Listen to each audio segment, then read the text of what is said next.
I would be more it's like if you just like mashed Shipwreck and Mammoth together into a stage. Because the walls are and a set little everything bit longer. on fire. Yeah. The walls are a little bit longer, but then there's also the soft platform, which is more like Mammoth. The walls aren't quite as long as Mammoth, but similar.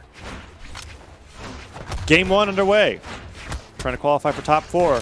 Acno playing nicely on arm. See that downer used at the very last second with that new property that was added to it where it basically has a landing animation. But the landing animation is more than just like, you know, extra lag to the attack. It hits in front and behind you. Yeah, it's like it's a little shallow swipe. Because before, if you used axe downer like late enough, it just wouldn't connect at all and it would hit the ground. Acno going down super fast during explanation. 30 seconds, didn't even notice. And that's coming from like some of the they did come off of the loss against Blue and Simple, but like earlier in the day, just the complete domination. Okay. Like even though a lot of our sets were 2-0, yeah, like some of them were reasonably close, except the Acno and Blaze. TM off stage with the guitars, 3 nairs in a row, and that's it for Blaze. And yeah, you're right. Out of all the sets that we watched so far, they're the only ones that were really dominating. But I guess that team that they destroyed, right? That was just that one team. It doesn't necessarily mean that that's what Acno and Blaze are going to be able to do throughout the rest of the set, or rest of the tournament. Team Zapapy looking very, very strong on game number 1. Still not losing these first stocks here. Barely a minute in, TM gets that side stick on the Acno. Acno's down to 1 stock. Side stick's done. Under a minute and 20. Acno goes down. Blaze returns with a double KO on the Team Zapapy, but that is Acno down on 1 stock. The Ulgrim's working. Ulgrim's working, but what is he going to do when he doesn't have a teammate? Yep, that's going to be really tough. We might see Acno swapping characters after this. Ooh, ground pound hits. No, weapon toss. Zapapy doing a really good job. And whenever there's any like threat from above when he's off the side of the stage, I've been noticing when he has the bow, he throws it up. Yeah, he's been doing that a lot consistently. And I mean, you think about it, like what does Bo have to contest something right above it? It has like neutral air. If you're Koji. Yeah. you have gravity cancel neutral sig, but you have to burn a dodge for that. Yeah. So you're not going to find the most priority with Bo neutral air. It's a really strong move sometimes, but... Oh, but Acno returning fire with that neutral sig. Zapapy down to 1 stock. Acno's done. All right, well, I mean... Oh, that down sig from Zapapy catching him because TM was below, forcing Blaze to recover high, and that down sig, you don't have to be grounded for those tendrils to grasp off the air to bring him into the exit. Oh, TM. Holy cow. Calm down, Zapapy. Oh, man. Okay, Blaze returning the hits a little bit. But, okay, ground pound comes down. That's a low ground pound. Old ground pound, he would have died. Ooh, double dare. Blaze just takes it.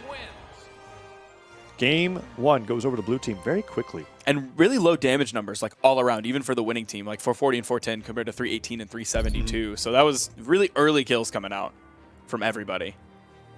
Possibly with some more like dangerous play, like you saw towards the end there, of like a ground pound that low.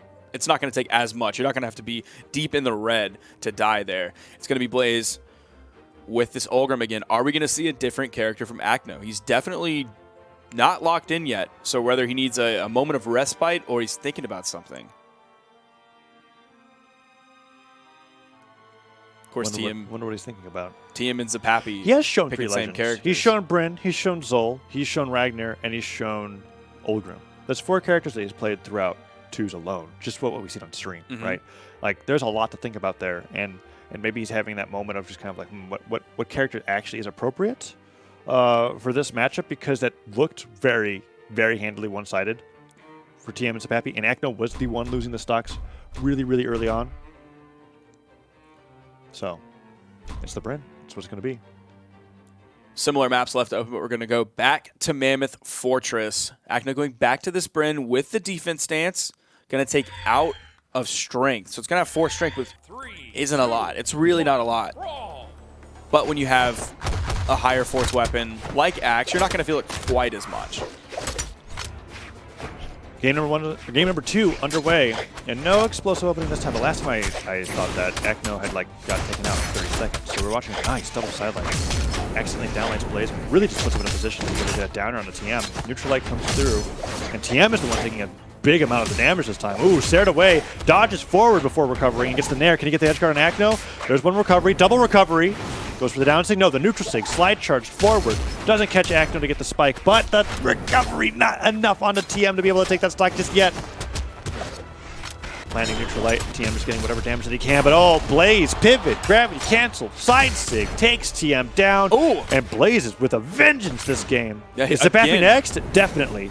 Goes for that downer, but Zapapy dives solo to avoid the lance. Then he dies on his own. He was just so scared of that offstage lance that might have come out from Blaze. I mean, you saw him again pick up the sidelight into the recovery. You commented on that earlier, and you're exactly right. It's not a true option. If you don't have a dodge, Totally true. it's basically true. Yeah, it's basically true. Nice little stare from Blaze. And the recovery on the Zapapy will put even more damage. A complete turnaround from the previous game that we saw, where it was blue team with this kind of a lead, and that recovery on the Zapapy almost brings it down to one stock in itself. Blaze is just absolutely dominating on the lance of all weapons from Ulgrim, where I was just thinking sometimes there'll be players that main a certain weapon. Oh, wow, nice neutral swing from TM, but it's not going to be able to take it off just yet. Oh, the dive kick from Blaze. Can he turn around to Zapapy? Oh, he goes deep with it, and he's going to fall because of it. In the meantime, TM was taken off top of the stage by Acno, is now fighting against Zapapy. Good job knowing in that moment to throw that axe. With how deep he was going, you saw his character get grayed out, so his inner movement options were gone. So he immediately threw that axe. All it took was that light bonk on the head. Oh, man. Jumping and staring all around. Nice little... Oh, he tossed the X backwards, and he actually picked it back up. Oh, those ground pounds are so close, but Blaze taking out Zapapy's second stock. TM close to losing this one. Oh, man, is this going to be... Oh, that recovery was so close. Blaze just wants to get that stock off, and another recovery will do it. 4 stocks to 1, and Blaze is just unrelenting. There's one recovery from Zapapy. Going in for that ground pound to see if he can take out Acno, but he's got to take out both these stocks, and then another 2. Contest the side signature from Zapapy with a spear sidelight. Oh, just a little bit too far forward. Ooh. Down tick from Blaze, just catching the landings from Zapapy. Oh, that ground pound came really close, and that's just it. And that's the game for Blaze and Acno, tying it up. And I like the idea from Zapapy, right? Because if that ground pound connected, not only would have it taken out Blaze and gotten to 1v2, he would have activated the chase dodge. And if it didn't connect, it's like, well, probably not going to make it through this one. That was really, really solid from Blaze and Acno. Acno not losing those stocks out too early. TM that time taking the brunt of the damage. And Zapapy not being able to apply enough pressure to make up for it. Mammoth Fortress is almost definitely, going to be game number 3. In the final game, before getting into top 4, where all the teams settled up. We're going right into it. Acno and Blaze versus TM and Zapapy. Now, Blaze's Ulgrim is level 29. That's pretty low. Not a very high level. Yeah, but his lance looks fantastic. Oh, yeah. So I'm like confused. But I mean, I guess there comes a point where like usually like the legend that you learn both the game and the character on is the highest level, and then you don't need those crazy 70 or 80 levels to get to the point where you can use that character competently. And also, in this Ulgrim sense. was like super bad for a reasonable amount of time. Yeah, no, you thought Ulgrim was super bad. No, he absolutely was a bad character. Oh, Sparky. He had multiple major changes that made him a better character. Okay, fine. Double knockout comes out from blue team. Coming out from Zapapy. And now, it's looking like that situation from game number 1. Oh, D-Light Sidener comes out, but that's not going to be enough. Ooh, and Zapapy with a recovery in the nair. Another recovery. Acno taking so much damage. Once again, Blaze gets that recovery, but it's the spiking hitbox of it onto Zapapy. Ooh, that ground pound didn't work out, and Acno is taking a ton of damage. Blaze actually taking just as much. Oh, that recovery. Blaze done.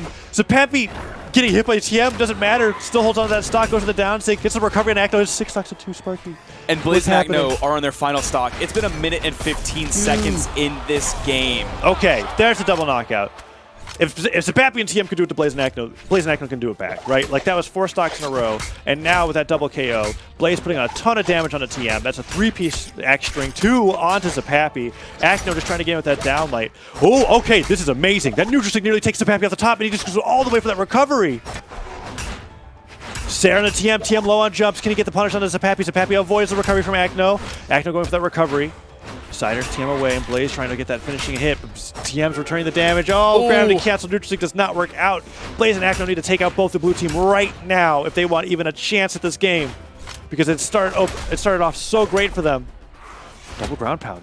Oh, Zapapy with the dive kick just doesn't blaze. It's going to be the Blaze Falls. Oh, and that's not going to be enough. Acno in the exact same position that Zapapy was in. The down airs are starting. 3 down airs in a row. Recovery down air again. Ground pound doesn't match. TM just doesn't care. He's still going. Side air. Okay, Acno finds it. One stock to 2. He knows to just put out we need a little bit more damage, so just throw stuff out. There's no reason to extend this match any longer than we really have to, so just put out as much damage as we can. Just keep swinging. We'll get Acno into kill damage, and then we'll find the move. Ooh, he dodges that weapon toss and doesn't have the dodge for that one.